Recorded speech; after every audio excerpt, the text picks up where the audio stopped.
The Mirror's Secret. It begins with a young woman named Alina, an artist, a dreamer. She had just moved into a quaint little apartment in the heart of the city, an old building with high ceilings and creaking wooden floors. The kind of place that whispered of forgotten stories. She wasn't rich, no, but she had something more valuable than wealth, passion. She wanted to fill those empty walls with her paintings, turn that tiny apartment into a sanctuary of color and imagination. Now, Alina had a peculiar love for old things. Antique furniture, vintage books, objects that carried a history within them. Perhaps that's what led her to that shop, the one she hadn't seen before. It was a gray evening when she stumbled upon it, tucked away in an alley she didn't remember walking down. The wooden sign above the door read, Elias and Company. Antiques. She hesitated. The kind of hesitation that isn't fear, but something deeper. As if a part of her already knew she was about to step into something unusual. The moment she pushed open the door, a bell tinkled above her, and she was greeted by the scent of dust, old books, and a faint trace of lavender. The shop was dimly lit, cluttered with relics from different eras. Tarnished candelabras, rusted pocket watches, paintings with subjects whose eyes seemed to follow her. And then, she saw it. A mirror. Not just any mirror, a tall, silver-framed one, with intricate carvings of vines and symbols she couldn't quite understand. The glass was flawless, yet somehow too deep, as if it didn't just reflect the world, but held something more, something hidden beneath its surface. She stepped closer, her fingers brushing the cool metal of the frame. "You have a good eye." The voice startled her. She turned to see an old woman, barely 5 feet tall, with piercing blue eyes that seemed too sharp, too knowing. She wore a shawl draped over her frail shoulders, her hands folded neatly before her. Alina offering a sheepish smile. "It's beautiful. Do you know its history?" The old woman's lips curved into the faintest smirk. "Oh dear, this mirror is older than you think. It has seen more than you could ever imagine." There was something about the way she said it, not as a warning, but almost as if she was testing her. "How much?" Alina asked. A long pause. The woman studied her, as if searching for something in her face, in her eyes. Then, she nodded. Old woman said, "I'll sell it to you, but a word of caution. Mirrors do not just reflect. Sometimes they remember." Alina gave a nervous laugh, shaking her head. "You're trying to scare me." The woman didn't reply. She just smiled that knowing smile as she wrapped the transaction up. And just like that, Alina walked out of that shop, completely unaware that the mirror was already watching her. Alina brought the mirror home that evening, completely unaware of what she had invited into her life. She was tired from the move, her hands smudged with charcoal from a half-finished sketch she had been working on earlier.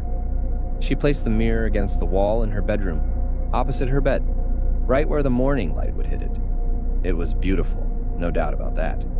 The silver frame gleamed under the dim glow of her bedside lamp, its vines twisting like they had grown from something ancient. She stood before it, tucking a loose strand of hair behind her ear, studying herself. Nothing unusual, just Alina. A little tired, but excited for this new phase of life. But then, as she turned away, she saw it. A flicker. A hesitation. Not from her, but from the reflection. It was subtle, so much so that she nearly didn't notice it. But for the briefest second, as she moved, her reflection lingered behind. She froze, her heart skipping a beat. She turned sharply, facing the mirror head-on. Her reflection did the same, perfectly synchronized, just as it should be. Alina muttering, "Must be exhaustion." Shaking her head, she waved a hand in front of the glass. Her reflection followed, no delay this time. "See? You're imagining things, Alina."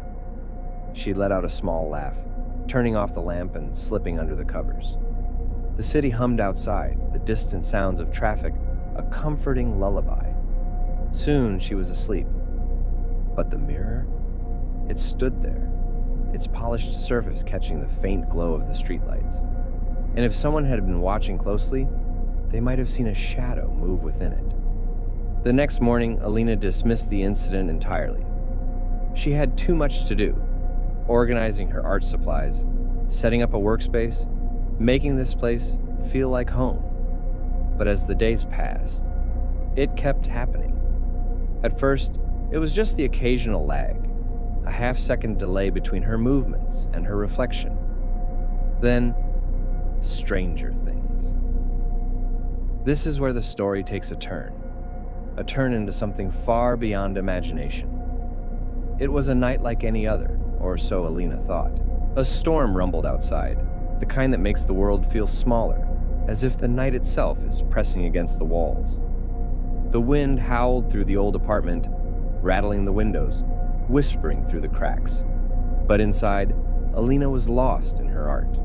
A single candle flickered on her desk, casting long shadows as her charcoal pencil danced across the page. She had been drawing for hours, the lines forming a woman's face, elegant yet unsettling. Unintentionally, it had come out looking strange, almost familiar. And then she felt it, that odd, prickling sensation, the one that had haunted her for days. She lifted her head, her gaze drifting toward the mirror, and that's when her breath caught in her throat, because her reflection was smiling. Not a natural smile, not the kind born from warmth or joy. No, this was something else, something mischievous, knowing, and yet her own face remained still. Alina's blood turned to ice. She couldn't move, couldn't breathe. Her reflection, tilted its head, eyes glinting in the dim candlelight. Then, slowly, almost playfully, it raised a hand. Alina did not. And yet, the hand in the mirror moved. It lifted, reached forward, closer, until it came out. The pale fingers emerged from the glass, curling slightly as if testing the air. The silver surface of the mirror rippled like water around the wrist, distorting the reflection, bending reality itself. Alina gasped, stumbling back, the chair beneath her scraping against the floor. Alina whispering, "No, this isn't real." She wanted to run. Every instinct screamed at her to flee. But her body betrayed her, because the hand, it moved too fast. Before she could blink, before she could scream, those ice-cold fingers wrapped around her wrist. And then, she was pulled hard, yanked forward as if gravity itself had shifted. The world twisted, her apartment stretched and warped, the candle's glow flickering wildly. And then, with a final, breathless gasp, she was gone. The mirror stood still once more, its surface smooth, untouched. But the candle's flame flickered one last time, and then went out. Alina fell, or at least it felt like falling, except there was no wind rushing past her, no gravity pulling her down, just an endless drifting, like being suspended in ink-black water. And then she landed, softly, as if the ground itself had reached up to catch her. Gasping, she pushed herself up, her hands pressing against smooth stone. But something was wrong. Everything was wrong. She was no longer in her bedroom, no longer in her world. The sky stretched above her, but it wasn't the familiar deep blue of the night. It was violet, dark, rich, and swirling, like the last traces of twilight trapped forever. Wisps of silver mist floated lazily, casting an eerie glow over the cityscape before her. Yes, her city, but not her city. Buildings stood exactly where they should. Streets stretched in familiar paths. Yet, everything was too still. The air hummed faintly, like a low whisper just at the edge of hearing. The city was abandoned, not ruined, not decayed, but untouched, as if frozen in time. Alina's breath came fast. Her mind screamed at her to move, to understand what had happened. Alina whispering, This isn't real. But it was. She turned in frantic circles, looking for something, someone.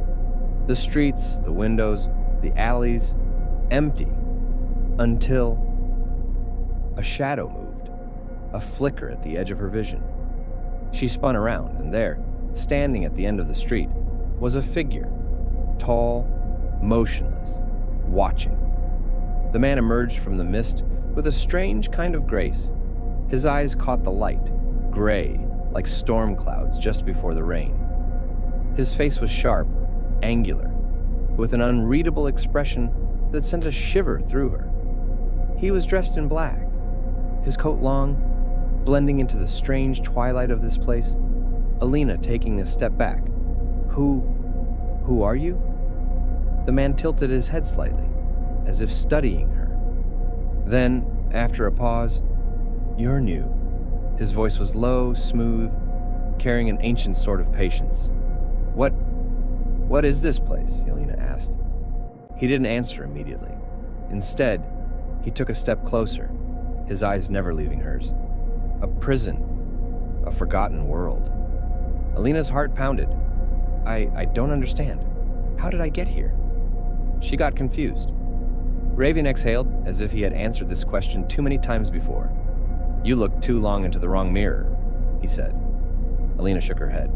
Number, this wasn't possible. I was in my room, my mirror, my reflection. Her voice faltered. Ravian nodding. Yes, that's how it begins. A cold dread crept into Alina's bones. What do you mean? Ravian's eyes darkened, his voice lowering. You're in the reflection realm, a place between worlds where lost souls are trapped, he answered. Trapped? She repeated.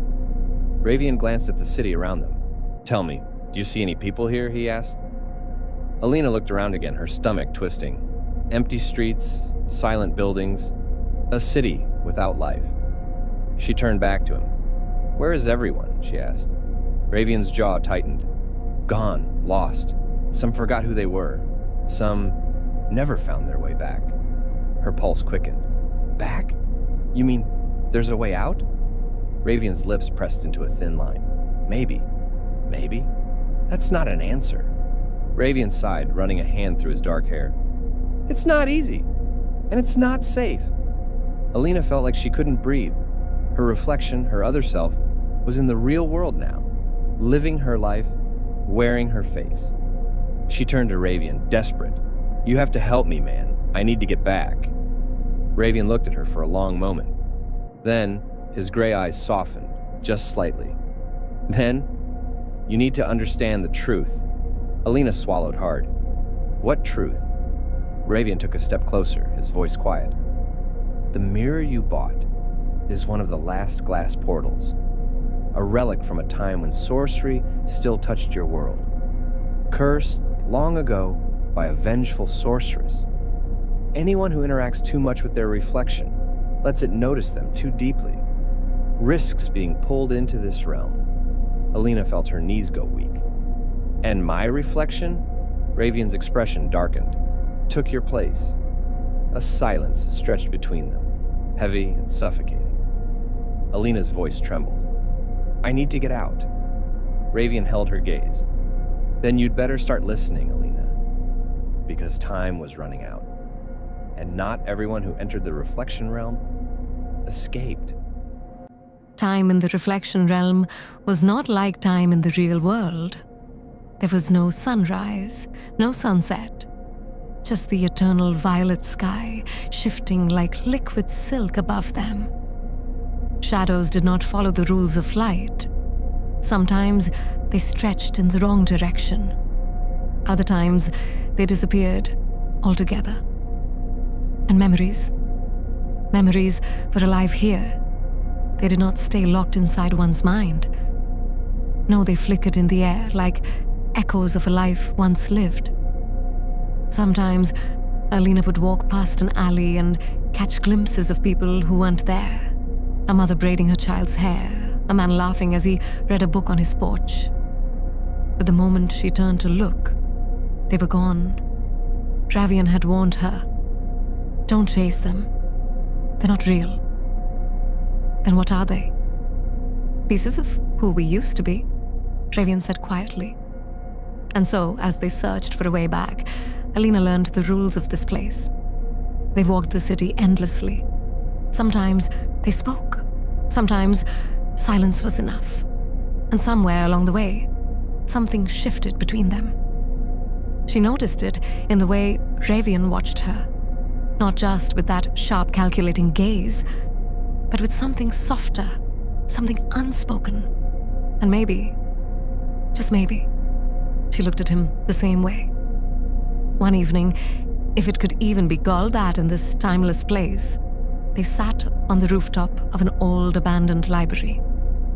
From up there, the city stretched before them in eerie, violet light. "Do you remember who you were before this?" Alina asked to him. Ravian leaned back on his hands, exhaling slowly. "Pieces, like everyone else." Alina turned to look at him. "Tell me." He hesitated. Then, finally, "I was a scholar. I think I loved history. The past always fascinated me." A small, sad smile touched his lips. "Funny, isn't it? I spent my life chasing history. Now I've become part of one." Alina's chest tightened. She turned her gaze back to the city. "I was an artist," Alina said about herself. Ravian glanced at her. "I wanted to create something that would outlive me. Something meaningful," she said softly. For a moment, there was silence. Then, "You still can," he said. She met his eyes, and for the first time, she saw it, the quiet belief in his gaze. Not in this world, not in fate, but in her. Her breath caught, and then the air around them shifted. A memory flickered between them, not hers, not his, but theirs. A dimly lit room, the scent of old books, two figures standing close, hands barely touching. Alina's heart pounded. She turned to Ravian. "Did you see that?" Alina whispered. Ravian nodded, his grey eyes darker than ever. Their past lives, their souls. Had they known each other before? Neither of them spoke. The moment stretched between them, heavy, electric. And then he reached for her, slowly, hesitantly, as if afraid she would vanish. She didn't. His fingers brushed her cheek, tracing the curve of her jaw. Software. Reverent.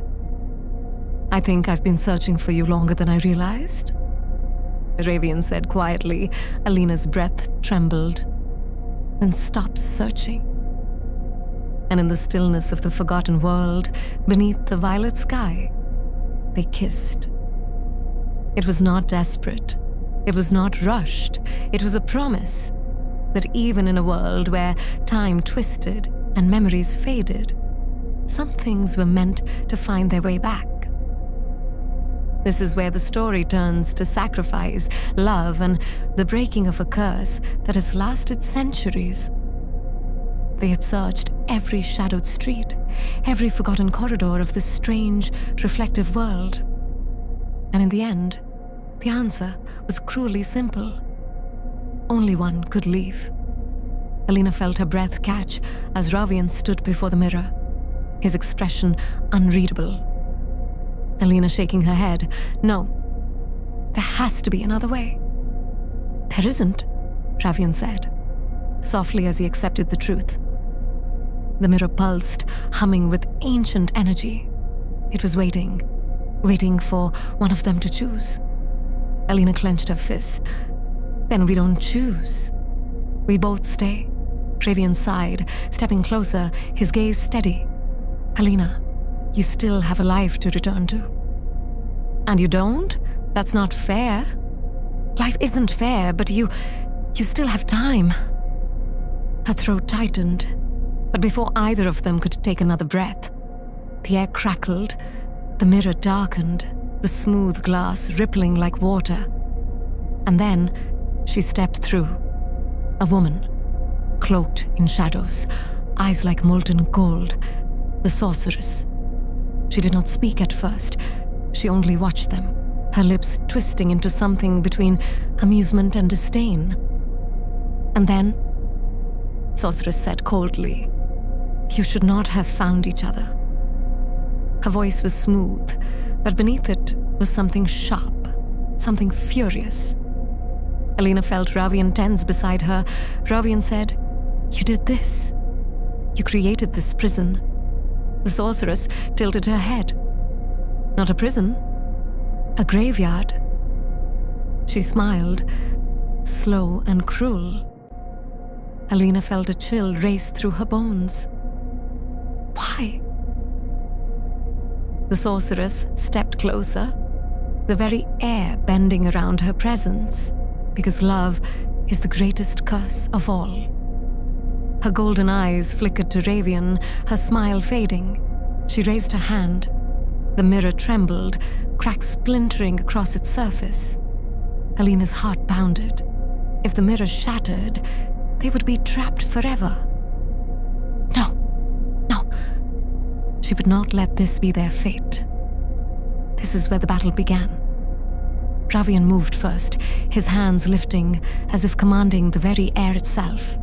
Magic, dark and ancient, sparked from his fingertips. The remnants of the sorceress's own power turned against her. Alina was not a warrior. She had no spells, no weapons. But she was an artist. And in this world built on reflections and emotions, her art was her power. She reached for the mirror, pressing her fingertips against its cold surface. Alina whispering, "It's made of pain." The sorceress snarled, flinging a wave of magic toward them, but Ravian blocked it, his own power clashing against hers in a brilliant storm of light. Alina pressed harder against the glass. She could feel it. This curse was not just magic. It was sorrow, betrayal, a wound that had never healed. She closed her eyes, and she imagined something new. Her fingers moved, golden light trailing in their wake. She painted over the pain, not with colors, not with a brush, but with forgiveness. The mirror pulsed, its cracks spreading, but this time, they did not break. They mended. The sorceress screamed, her form flickering. Sorceress furious, desperate. "You cannot change what was done. I can change what comes next," Alina whispered, and with one final stroke of golden light, the curse shattered. The sorceress let out a final, echoing scream, and then she was dust. The mirror glowed, its surface now smooth, golden light spilling from its edges. All around them, whispers rose. Other souls, trapped for centuries, fading into the light, returning home. Alina turned to Ravian, breathless, tears in her eyes. "We did it," Alina said happily, and turned to Ravian, but her heart stopped. He was fading. His form was dissolving like mist in the morning sun. No, this isn't happening." Alina panicked. "We broke the curse. You should be free." She reached for him. Ravian smiled softly, a sad, knowing smile. "Alina, I was never trapped the way you were." She shook her head, refusing to understand, refusing to accept. "What are you saying?" "The mirror, it's opening. We can go home." His gaze, those storm gray eyes she had come to know so well, held an unbearable sorrow. "Alina, I have no home to return to." And in that moment, the truth struck her, like ice in her veins, like a blade to her soul. His body, the real Ravian, had died long ago. He had never been a prisoner of the mirror. He was a ghost of this world, bound by unfinished fate. She staggered back, shaking her head. No, I won't leave you." She started crying. Ravian stepped forward, cupping her face with hands that were already fading. "You have to." "I can't." Her voice cracked. "I love you, Ravian." A breath, a pause, and then a ghost of a smile. And I love you in every time, in every world. Ravian said softly. A tear slipped down her cheek. He brushed it away, or maybe the wind did. And then he leaned in, pressing his lips to hers in a kiss that tasted of goodbye. A kiss that felt like the turning of a page. As he pulled away, his lips ghosted against her ear, whispering, "Live, for both of us." And then he was gone. The mirror behind her flared, blinding white. A force pulled at her, dragging her backward, out of the world of reflections, out of the realm where time was lost. She screamed his name, reaching for him. But there was nothing left to hold. Nothing left but memory. Alina woke with a gasp, her lungs burning as if she had been drowning. Her fingers clenched at the sheets, her pulse thundering in her ears. She sat up abruptly, eyes darting across the dimly lit room. Her apartment, the worn-out wooden floor, the scent of old books, the soft flicker of candlelight. She was home, but something was wrong. The mirror was gone, not shattered, not broken, just gone. And in its place, leaning against the wall, was a blank canvas. She stared at it. Her chest felt hollow, an aching emptiness where his presence had been. Ravian. The name trembled through her like a ghost of a song she had once known. She reached out, fingertips brushing the empty canvas. "You're really gone, aren't you?" Alina whispered. Silence. Only the soft hum of the city beyond her window, the distant murmur of life moving forward. She swallowed the lump in her throat. She would not let this end as just another forgotten dream. She would not let him be forgotten. That night, she picked up her brush. Stroke by stroke, she brought him to life once more. His storm-grey eyes filled with quiet sorrow. The curve of his lips, caught forever between a smirk and a secret. The way the light seemed to belong to him, wrapping around him like an embrace. She poured everything into that painting. Every stolen moment, every unspoken word, every piece of her heart that still ached for him. And when it was done, she stood back, tears slipping silently down her cheeks. "For both of us," she said softly. Weeks passed. The world outside did not stop for lost love, but neither did she. She worked, she created. She turned pain into art, loss into color, memory into meaning. And then one evening, she stood in the middle of a grand hall, surrounded by people who whispered in awe at the paintings that hung around them. Her first solo exhibition, the title, Reflections of a Forgotten Love. And in the center of it all, his portrait. People gazed at it, drawn in by something they couldn't explain. Some said his eyes seemed alive. Some said they could feel the emotion behind the strokes. But only Alina knew the truth. She had painted him not as a memory, but as a promise.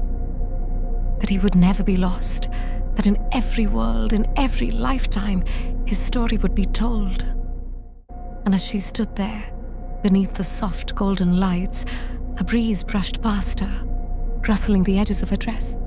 A whisper, a presence, like the ghost of a touch against her skin. And though no one else heard it, Alina did.